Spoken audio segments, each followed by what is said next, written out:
নিজের প্রিয় মানুষের সাথে সংসার আরম্ভ করার পরে গোটা জীবনটা হঠাৎ এমন ছারখার হয়ে যাবে তা কি জানতেন অভিনেত্রী কৌশাম্বী চক্রবর্তী? কদিন আগে ধুমধাম করে বিয়ে করেছিলেন আদ্রিত রায় এবং কৌশাম্বী চক্রবর্তী।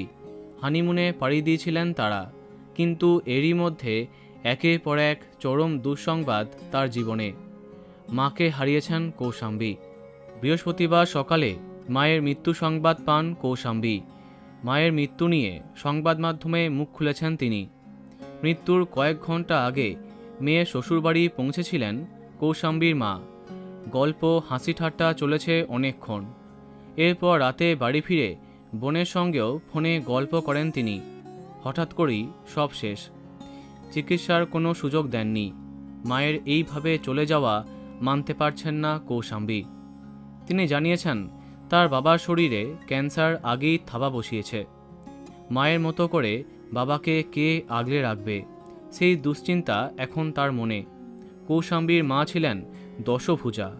ঘরবার সবটা সামলেছেন। সংসার, চাকরি, সন্তান, কোনো দায়িত্ব থেকে পিছপা হননি। সদ্য অবসর নিয়েছিলেন। ছিল অনেক স্বপ্ন, সেগুলো অধরাই রয়ে গেল। কৌশাম্বী জানিয়েছেন, এখন মনে হচ্ছে তোমার আরও একটু যত্নের প্রয়োজন ছিল, যেটা তুমি একেবারেই নাওনি। তাহলে বোধহয় এত তাড়াতাড়ি ফুরিয়ে যেতে না।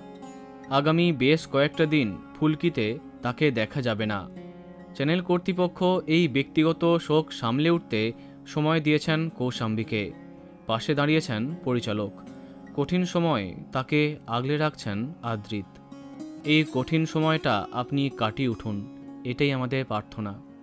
বন্ধুরা, ভিডিওটি এইটুকুই। বাংলা বিনোদনের অন্যান্য আরও খবর পেতে সাবস্ক্রাইব কারেন্ট পজ। ধন্যবাদ।